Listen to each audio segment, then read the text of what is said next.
Voilà, bonjour frères et sœurs, bien-aimés dans le Seigneur. J'espère que vous allez bien. Merci Seigneur pour notre sœur Lali et puis le frère Momo. Nous continuons à prier pour la famille de Justine et puis pour tous les autres qui traversent des moments compliqués et puis aussi rendre grâce à Dieu pour tous ceux qui vivent de belles choses, de belles expériences, parce qu'il y en a. Donc on aura l'occasion d'écouter ces témoignages. Il y a aussi de bonnes nouvelles et nous voulons continuer à rendre grâce. Je viens cet après-midi, dans un premier temps, vous encourager à continuer cet effort de prière que nous avions commencé la semaine dernière, donc à partir de demain mercredi. Nous voulons prendre encore 1 heure de prière. Jeudi, prendre 1 heure de prière. Et puis vendredi, prendre 1 heure de prière. Donc 3 jours consécutifs, 1 heure de prière par jour. Ceux qui veulent pendant ces 3 jours prendre un temps de jeûne et prière, peut-être demain ou après-demain ou encore vendredi, n'hésitez pas. Vous avez la possibilité de le faire, soit une journée, soit simplement un repas pendant ces 3 jours. Mais nous voulons garder cet effort de prière que nous avions commencé. Et comme j'avais dit la première fois, allez à votre rythme. Prenez par exemple demain, soit comme vous le souhaiterez, euh, 3 fois 20 minutes, 4 fois 15 minutes, ou encore 6 fois 10 minutes. C'est à vous de voir, mais nous voulons continuer cet effort de prière. Voyez-vous, le Seigneur m'avait montré une image, une statistique, et ça m'a beaucoup surpris, donc je n'ai pas très bien compris. Il arrive que nous ne comprenions pas parce que nous faisons des efforts de prière personnellement pour notre famille et puis aussi donc pour la grande famille. Nous faisons des efforts de prière pour notre nation, mais nous prions aussi pour l'Église. Et dans les statistiques que le Seigneur m'avait montrées, il y a très peu de chrétiens nés de nouveau. Et ça m'a surpris parce que je pensais que, eh bien, il devrait y en avoir beaucoup plus. Alors, je ne sais pas encore si ces statistiques concernent que ma famille, que notre Église ou encore notre nation, mais il y a besoin, frères et sœurs, amis, de continuer à prier. Il y a besoin vraiment que le Seigneur pose sa main sur nous et nous donne de ne pas baisser les bras, mais au contraire de continuer à faire cet effort de prière.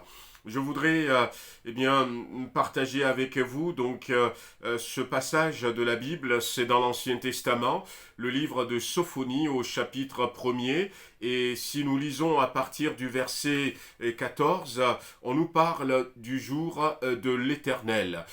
Suivez cette lecture avec moi. Le grand jour du Seigneur approche. Il arrive en toute hâte. Sa venue provoquera des cris de désespoir. Même les plus courageux appelleront au secours.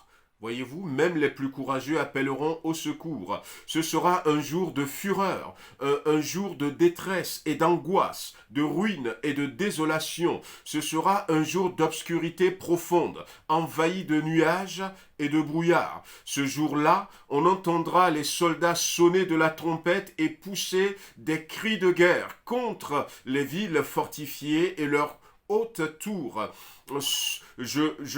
Je plongerai les hommes dans le malheur, dit le Seigneur. Ils tâtonneront comme des aveugles parce qu'ils ont péché contre moi. Leur sang sera répandu partout comme de la poussière et leurs cadavres pourriront comme des ordures. Ni leur argent ni leur or ne pourront les sauver.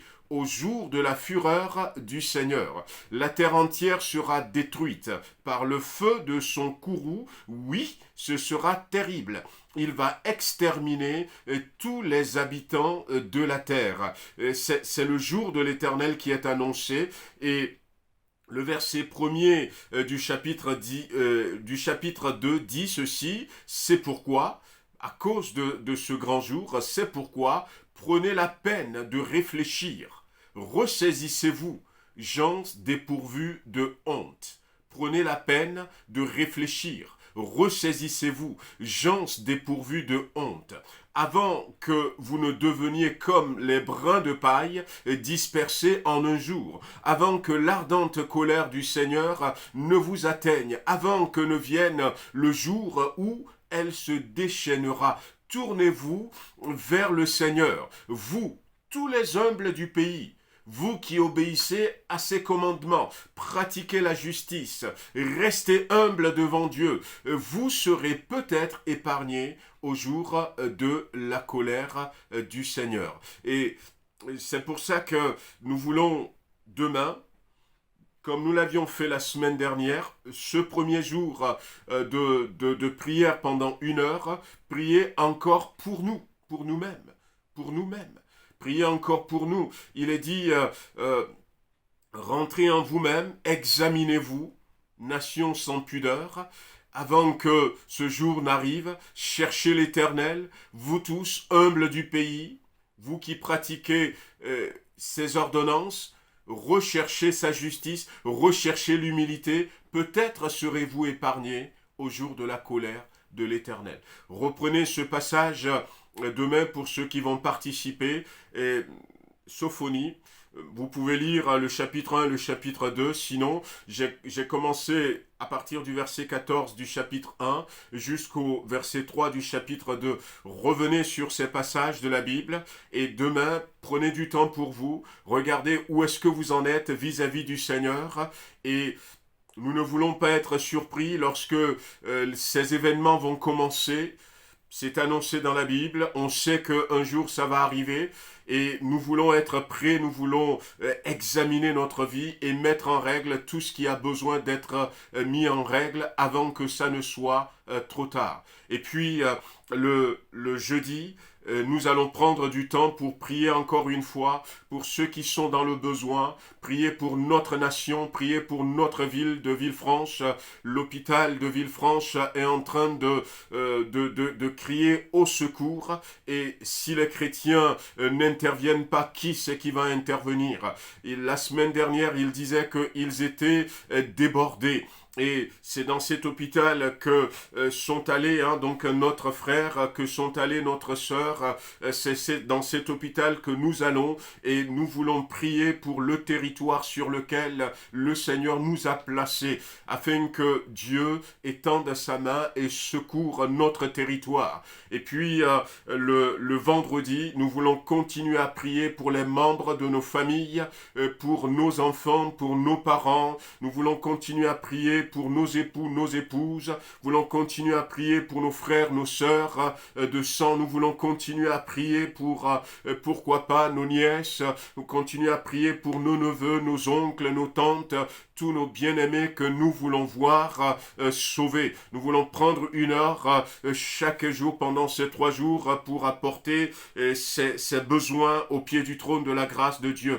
Continuons l'effort jusqu'à la fin de cette année. Ne baissons pas les bras parce que l'échéance qui est devant nous est très proche et l'objectif est capital. C'est pour le salut, c'est pour gagner le ciel. Comme dira l'apôtre Paul, le salut est plus proche de nous et nous ne voulons pas baisser les bras.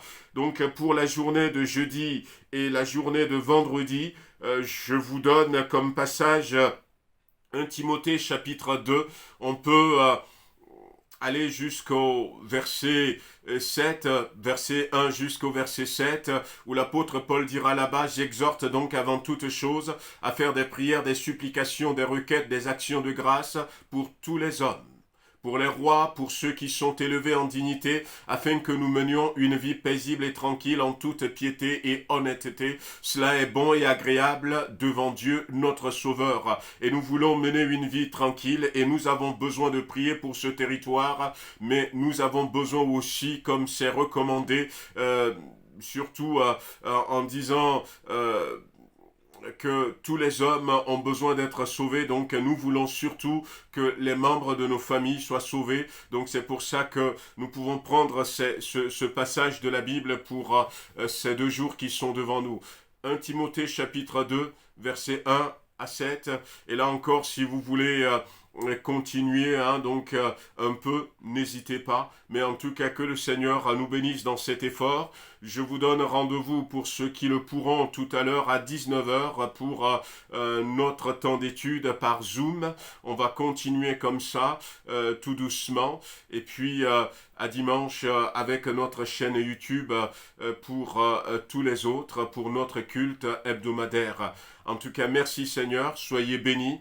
Ne baissons pas les bras, continuons cet effort de prière et que la gloire de Dieu se manifeste de plus en plus.